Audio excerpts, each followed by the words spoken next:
Hey guys, and this is Jessica with No Bullshit Reviews. Now, the time has come. Like, literally, the time has come. It is the opening day. Well, if you excuse the midnight release of Nightmare on Elm Street, the opening day of Nightmare on Elm Street. Now, I just got back from watching it. Not literally just second. Had some stuff to do. But I did go watch it today. And here is my thoughts. Now, I think everybody had it on their mind that it could be good, but then again, or be saying that it's gonna be a failure, and like, oh well, could be wrong, but I don't think I'm gonna be wrong. I think that's, and if you watch the my pre-release day video, you can see that basically, it was just hanging right on the balance. It could be really awesome or really bad. Now I will tell you right now what I really thought. Now, I felt this movie really, for a fan of the first movie or the series in general, it ripped you off. Like, seriously, it ripped me off. I was watching it and I was like, that's it?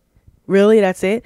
I mean, Freddy movies are just famous for being so brutal and creative with the kills, especially since in the dreamland anything is possible, right? And the way he kills people using their worst fears or their weaknesses or whatever, he's gotten really creative with that as the series has progressed. Now, let's break this bitch piece by piece. The opening credits to the movie, which I found to be just a tad bit too long, reminded me of the Ginger Snaps opening, so it wasn't really anything creative to me. I felt like I might needed to pay attention to it, like maybe there'll be something there, but nothing caught my eye as anything important or interesting. Then a bunch of kids hopscotching, just the way, 1, 2, Freddy's coming for you, which was missing from the movie. The whole little 1, 2, Freddy's coming for you. That sort of thing. The score wasn't nearly as good as the original. I wish it had better music. Something more kick-ass than what it did provide.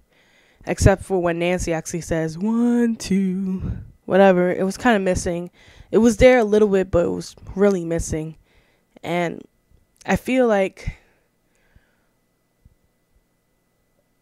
almost every good slasher or horror movie has a little thing that you can always remember. Like Freddy had 1, 2, Freddy's coming for you, and Friday had, and Michael Myers is like, the boogeyman is coming, or whatever. Do whatever. Like, you can pick a lot from the Halloween series, but anyway, or just the music itself in general was memorable, but there wasn't anything memorable about this movie, which I felt like it really did fall short with that.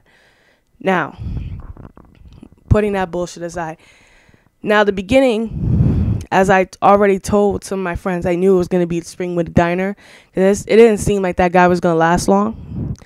The guy from Twilight, I think he plays Emmett. But anyway,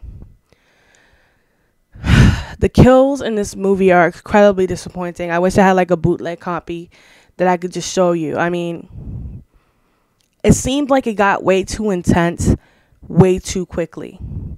There's so much on my mind, and I feel like I need to cut it down, like maybe just organize what I want to talk about. So let's talk about the overall story in general. There are spoilers in this. I'm not going to apologize for spoiling it for you, because honestly, right after this review, you shouldn't even go see it, because it really isn't worth the money. Believe me, it's not worth the money. Go see it as a low matinee or something, or buy a bootleg. Spend $5, see it. You'll probably turn it off after you start, but yeah. So anyway, we're starting off. It's a guy. His name is, oh god. Anyway, guy. His name is Dean. He's basically I guess you could say he's the starter of it all. That he's having these dreams. I guess it gets into the girl who's supposed to be Tina, Chris's mind, the blonde chick. I don't know how it transfers from her to him so quickly. I really don't. but I think it's because she remembered something. See, it's really complicated here because they're talking about whether they're talking that Freddy actually molested these kids because they all went to the same daycare or preschool, whatever it is. And at the same time, is that the parents burned him alive. And it's like a lot of secrets going on in this movie. So let's just continue with this. So obviously, around the 30-minute mark, after, she's freaking out for no reason, the girl who plays Chris, the blonde bitch. I don't understand how we just jump to being scared of Freddy so quickly. I know in the original, but we had a reason to be scared in the original. She died. Like, just plain and simple. She just fucking died. And she died horribly. So, of course, you're going to be scared. Like, oh, shit, what just happened?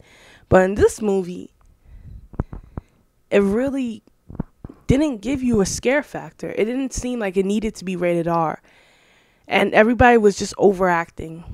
It really wasn't that serious. I mean, for a person who doesn't know about the original films or hasn't seen any hardcore horror movies, you would sit there and say, well, that was pretty scary. I understand how they're getting that scared. But after you have the original in mind, or just any of the series in mind, you're watching it, and it's seriously not as brutal. It's not deserving of the rated R rating to any means. I mean, only maybe because of the child molestation thing. Maybe that's why they wanted to rate it R, but we don't see any of that. It's an idea. It's just there. It's hanging in the balance until Nancy starts freaking out. No, oh my God, look at all these pictures. We don't see the pictures. And at the same time, we're like, I'm not saying that we need to see the pictures, because honestly, sometimes I really don't feel like you should see the pictures or something, because then you can just use your imagination.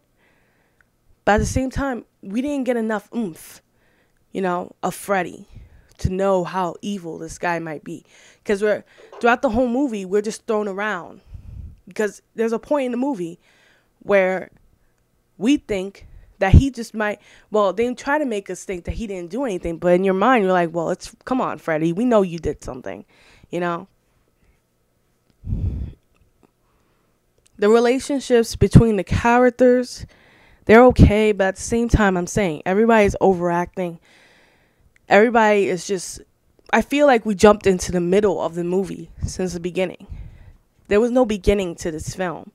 There really wasn't. I mean, we're expected to ride along, but I can't ride along if you don't set me up for it. I mean, I don't know about you, but I need some lead on, like foreplay to sex. You can't just jump to sex. You need a little bit of foreplay.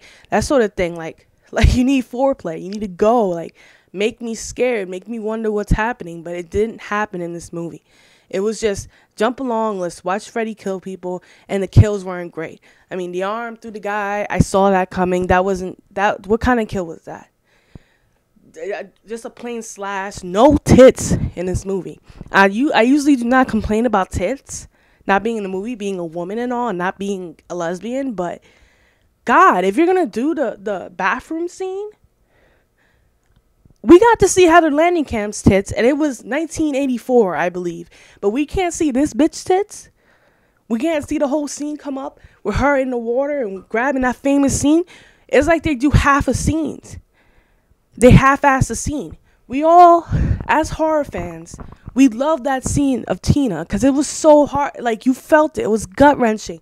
She was choking. That was such a just dragged-out kill that you felt sick watching it the first time. But this was like just a 2-minute kill. Like, not even, compared to it doesn't even last up. I was like, that's it. I literally just yelled out at theater, this is bullshit. The original was better. And you know how many people agreed with me? It was bullshit. This whole movie was bullshit.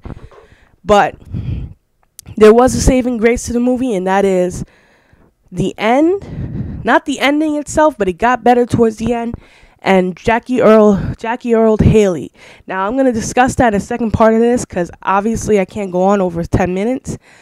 But if you watch the movie today, you will see why I'm having a hard time trying to diagnose this movie and break it up when there was nothing there. There's no meat to this movie. There really isn't. There is, but it wasn't served well. It was like a raw steak. It could have been good, but it wasn't. And I'm going to go for a second part because this is getting crazy. So, all right, join me for part 2 of this review.